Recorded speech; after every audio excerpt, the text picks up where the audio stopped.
नमस्कार, public life में आपका बहुत बहुत स्वागत है। आज पब्लिक लाइफ में हमारे साथ बहुत ही खास मेहमान जुड़े हुए हैं जो कि धर्म की नगरी काशी मतलब प्रधानमंत्री मोदी जी के संसदीय क्षेत्र और साथ में अगर बात करें तो सावन का माह भी शुरू हो चुका है और आज गुरु पूर्णिमा के मौके पर हमारे साथ कुछ खास मेहमान हैं जिनसे हम रूबरू करवाएंगे। और सबसे पहले आपका पब्लिक लाइफ में बहुत बहुत स्वागत है। बाबा जी, आप वाराणसी आए हैं, सबसे पहले आपका वेलकम है। और क्या कहना चाहेंगे पहले आप वाराणसी के जितने लोगों काशी के लोगों के लिए सबसे पहले तो यही है जो आप बड़े धन्यभागी हैं जो आप काशी में जन्म लिए हैं या आप काशी में रहते हैं। बाबा विश्वनाथ इस पृथ्वी पर एक ऐसे देवता हैं जो जिस नगरी में रहते हैं न जाने कितने सदियों से नगरी उजड़ती रही, बनती रही, उजड़ती रही, बनती रही, लेकिन अपना प्रभाव कभी खोया नहीं। कहते हैं कि काशी महादेव के त्रिशूल पर हैं। कहते हैं कि यहाँ विष्णु भी त्रिभंगी मुद्रा में यहाँ उस बाबा विश्वनाथ के लिए तपस्या किए थे। और कहते हैं कि जब बाबा विश्वनाथ, महादेव और पार्वती उनके इस भक्ति की लीला से प्रसन्न होकर, उनके विष्णु के भक्ति से प्रसन्न होकर और यहाँ नाचना शुरू कर दिए, इसलिए कि जब उन्होंने विष्णु से बोला जो आपको क्या चाहिए, तो बोले मुझे तो कुछ चाहिए ही नहीं। और उस नृत्य के दौरान माँ पार्वती की जब कान के मणिकुंडल गिर गई यहाँ पर और उसी से यहाँ पर मणिकर्णिका घाट बना। और उसके बाद सिर्फ विष्णु महादेव से एक ही चीज, मुझे तो कुछ नहीं चाहिए, आप ही काशी में रह जाइए। और बाबा इससे इतना प्रसन्न हुए और बाबा काशी में ही रह गए, इसलिए यहाँ हर कण कण शंकर है। यहाँ के हर कण में शिव जी बसे हैं, ये तो बहुत बड़ी बात है और ये मानी भी जाती है धर्म की नगरी काशी में। खास करके ये भी देखा जाता है बाबा जी की इतने अच्छे मौके पे आप काशी आए हैं और अच्छे अच्छे सेलिब्रेट भी आते हैं, आप भी एक सेलिब्रेट हैं, आप भी आए हुए हैं, तो मेन उद्देश्य आपका आने का आवाज़ गुरु पूर्णिमा है, इसको लेकर क्या कहना चाहेंगे? देखिए, मैं पहले ही बोलूँ कि काशी एक शाश्वत नगरी है। अगर विश्व में इस चतुर्युगी में अगर कोई जीवंत शहर बचा, उजरा बना तो सिर्फ और सिर्फ काशी है।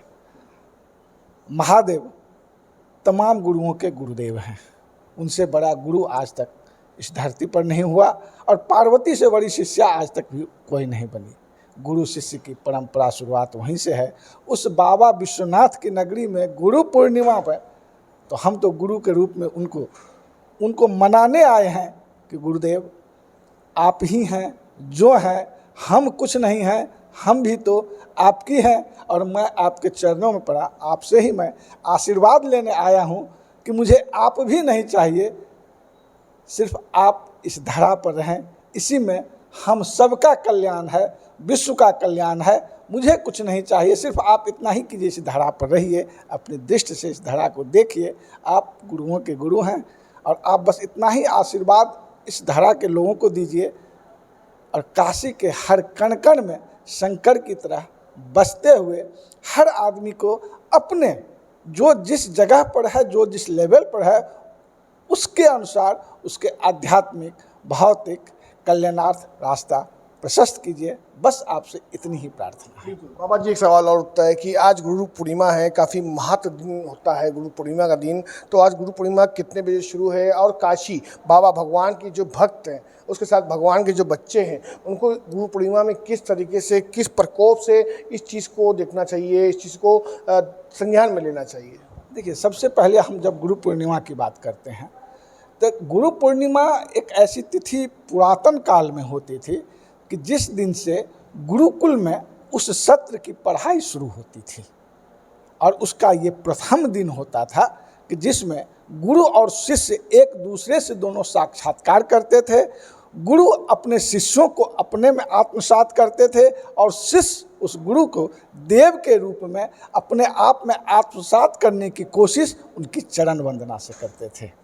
ये उस परंपरा के भागी। और कैलाश तो यहाँ के लोगों का उसके अगले दिन से आप देख लीजिए एक बार, जो उसके ठीक गुरु पूर्णिमा के अगले दिन से महादेव की शासन व्यवस्था यहाँ कार्यभार संभालते हैं। कहते हैं कि विष्णु शयन जब विष्णु शयन के लिए जाते हैं तो महादेव को ये कार्यभार दे दिया जाता है भौतिक रूप में ब्रह्मांड को देखने के लिए, जो कि महादेव के ब्रह्मांड कार्यभार संभालते नहीं हैं, लेकिन वो शयन निद्रा में हैं, इसलिए महादेव देखते हैं। और दूसरे दिन से सावन शुरू होता है। उन सारी चीज़ों को, उन सारी बातों को धरती जब अपने राजस्वला के दौर से जो क्या कहते हैं आद्रा नक्षत्र में गुजरती है, और उसके बाद जो धरती पर नए नए जीव का जो जन्म होता है और उसका पोषण कैसे हो, उसका भार अपने ऊपर महादेव लेते हैं। और इसलिए इस सावन में हम कांवड़ियों की इतनी बड़ी भीड़ होती है सिर्फ महादेव पर जलाभिषेक करने के लिए। ये उन साढ़े 84 लाख जीवों के भरण और पोषण, क्योंकि तो पानी जल ही जीवन का आधार होता है, और जल से उन सारी चीज़ों को सिक्त किया जाता है, तृप्त किया जाता है, और तृप्त के रूप में उनको पोषण के रूप में हम महादेव को जितनी सारी चीज़ें चाहते हैं या हम दूध चढ़ाते हैं, वो कहीं ना कहीं ब्रह्मांड में हमारी चीज़ें जाकर किसी को एक नया नव जीवन देता है। ये इसकी सबसे इतनी बड़ी कल्पना यही एक सावन और यही महादेव देते हैं। हमारे यहाँ काशी या हमारे भारत के सनातन के लोग इस बात की, इस अवधारणा को पहले समझो कि जीव ही जीव की उत्पत्ति का कारण होता है, और जीवे जीवस्य भोजनम, जीव ही जीव का भोजन भी बनता है। इस दोनों चीज़ के सबसे बड़े पोषक महादेव ही होते हैं। यही कारण है कि महादेव देवों के भी देव थे और दैत्यों के भी देव थे, और वो दोनों को मन से उतना ही आशीर्वाद देते थे जितना वो देवों को देते थे और दैत्यों को भी देते थे, क्योंकि सिर्फ एक महादेव ही हैं जिनके लिए ब्रह्मांड पूरा एक सम, एक रूप है। न उनके पास कोई छोटा है न बड़ा है। छोटे महादेव इतने बन जाते हैं कि जब आप महादेव को सिर्फ एक लोटा और एक अक्षत, एक जल से, एक फूल से उनके ऊपर जाके जब अर्पण करते हैं और वहाँ अपने आप को जब आप समर्पण कर देते हैं, तो महादेव आपके हो जाते हैं। एक महादेव ही इस धरा पर ऐसे हैं जो बार बार आते हैं भक्तों के विह्वलता से, खुद विह्वल होकर। इसका बहुत बड़ा उदाहरण मिथिलांचल में उगना महादेव हैं कि जब वो विद्यापति के यहाँ नौकर बनकर खुद आ गए थे। इस तरह से अनेकों इस धरा पर उदाहरण है। उसका एक मुख्य कारण एक ही है कि हम कभी भी आवरण में नहीं, आचरण में जीते हैं, और हमारा आचरण ऐसा है कि बार बार हम देवों को भी इस धरती पर उतरने के लिए मजबूर कर देते हैं, और वो हमारी भक्ति की विह्वलता में वो धरती पर आने के लिए मजबूर होते हैं, और फिर धरा की जो भी प्रॉब्लम्स होते हैं उनको फिर वो ख़त्म करते हैं। बाबा जी, आज आप काशी आए हुए हैं, और काशी में अभी आप शाम की आरती जो हो गई वो, और उसके बाद जब से काशी विश्वनाथ में जो बदलाव हुआ है, जो हमारे देश के प्रधानमंत्री और यहाँ के सांसद पीएम मोदी जी, आप जान रहे होंगे, तो जो बदलाव हुआ है उसको अभी तक आपने देखा या नहीं देखा, ये हम आपसे पूछेंगे। और ये चीज़ भी जानेंगे कि क्या आज शाम गुरु पूर्णिमा के दिन आज आरती में आप शामिल होंगे, आज काशी पहुँचे हैं तो? मोदी जी सनातन के लिए, भारत देश के लिए बहुत सारा काम कर रहे हैं। अब एक ही बार जो लोग ये चाहते हैं जो सीधा काया पलट कर देंगे, तो न तो ये इंसान से संभव हुआ है और न देवों से भी संभव नहीं हुआ है। नहीं तो दैत्य और देव का तो हमेशा झगड़ा चलते ही आ रहा है, आज भी हो रहा है। किसी न किसी रूप में, किसी न किसी पहचान में, किसी न किसी स्थान पर कोई न कोई रूप पकड़कर मायासुर भी यहीं आते हैं और माया के अधिपति भी यहीं आते हैं। कभी दुर्गा बन के उनको सफाया करते हैं, तो कभी विष्णु बनकर मारते हैं, तो कभी महादेव बनकर उनको त्रिपुरासुर को भेदन करते हैं। तो मोदी इसमें जो पिछले 10 सालों से जो काम हुआ है बहुत हुआ है। यही आज 10 साल पहले आप काशी की चीज़ों को देखिए और आज की चीज़ों में देखिए तो कितना अंतर है। धीरे धीरे होगा। विकास का अर्थ ये नहीं होता है जो सीधा एक साथ बम ब्लास्ट की तरह हो जाए, वो संभव भी नहीं है। दूसरी बात कि जनता की अवधारणाओं को देखते हुए भी मोदी को काम करना पड़ता है। हमारे माननीय प्रधानमंत्री मोदी जी जनता को, यानी कि जनता को भी नहीं तकलीफ हो और हमारे बाबा की जो पुरातन व्यवस्थाएं यहाँ है वो भी नहीं डिस्टर्ब हो, उस हिसाब से काशी शनै शनै धीरे धीरे विकास की ओर अग्रसर हो रहा है। और रही बात दर्शन, तो हम यहाँ कल भी यहाँ पर घूम रहे थे। हम एक्चुअली 2 दिन पहले ही यहाँ आए। हम कल भी दशाश्वमेध घाट से लेके और मेहता घाट तक हम घूम रहे थे। लोगों की जो श्रद्धा, जो हुजूम, जो उनके आँखों में महादेव के प्रति अपार श्रद्धा और साथ में गंगा जल की तृप्ति, गंगा के जल से अपने आप को शुद्ध और अपने आप को एक अद्वितीय इंसान के रूप में सिर्फ एक हाथ डुबाए 4 बूंद गंगा जल अपने सर पर छीटे और अपने आप में भक्ति में ऐसे लीन हुए कि हम महादेव हैं या महादेव हम हैं, इसको अंतर नहीं कर पाते हैं। यही यहाँ गंगा की महिमा है। और उत्तराभिमुख गंगा यानी जब कोई भी चीज़ अपने स्रोत की दिशा में बहती है वो तभी देवत्व हो जाती है। और वाराणसी में गंगा अपने स्रोत की ओर बह रही है, इसीलिए अमृतमयी अमृतो भवे है। और वहाँ महादेव जो खुद वो चरण पखारती है और उनको खुद अपने जल से अभिषेक करती है, यही काशी का सबसे बड़ा धन्य भाग्यता है। काशी के लोगों को यही सबसे बड़ा सौभाग्य है। बहुत बहुत धन्यवाद बाबा जी हमारे साथ पब्लिक लाइफ में जुड़ने के लिए और हमारे साथ कीमती वक्त देने के लिए।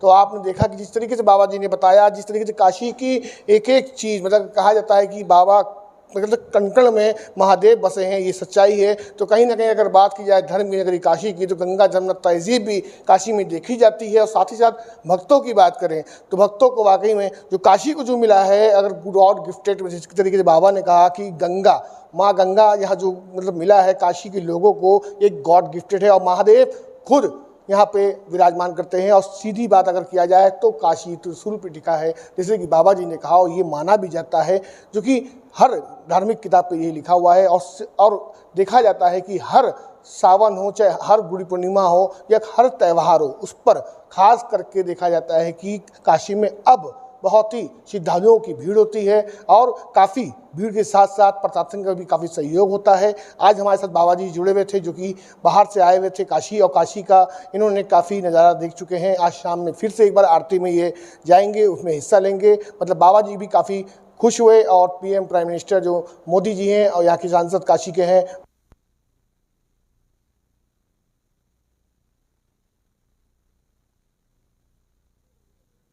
के साथ उन सब को दीजिए, लीजिए कि कोई और बात नहीं है, कितना मैक्सिमम देशों के साथ हम कर देता है। और मेरा रिसर्च ये है और हमने ये प्रैक्टिकल किया है और इसका जो रिजल्ट उससे भेंट कर दिया है। तो आप इस चीज़ को अप्लाई करके देख सकते हो, या हम आपको आमंत्रित करते हैं इस को देखने के लिए। और इसका रिजल्ट ये है, सामने लाने की हम थोड़ी सी कोशिश में है, क्योंकि हमारा जो मेन उद्देश्य है उसमें रियल ज्ञान को फैलाना है। अब जैसे ये जो मेजर थोड़ा आपका एग्जाम्पल है, ठीक है, हम ऐसे मरीजों को टका करते हैं और फिर हम अपना क्रिया वेद के मंत्र से, जो हमारे वैदिक तांत्रिक मंत्र है, उन मंत्रों से आप बगलम की चीज़ें जानती हैं, तो श्रीयंत्र भी आप जानती होंगी। और श्रीयंत्र के मान लीजिए हम इतने बड़ा 10 का या 10 का कमरा बनाते हैं, और उसमें पूरे को श्रीयंत्र की चीज़ें को पूरा डायमेंशन बनाते हैं।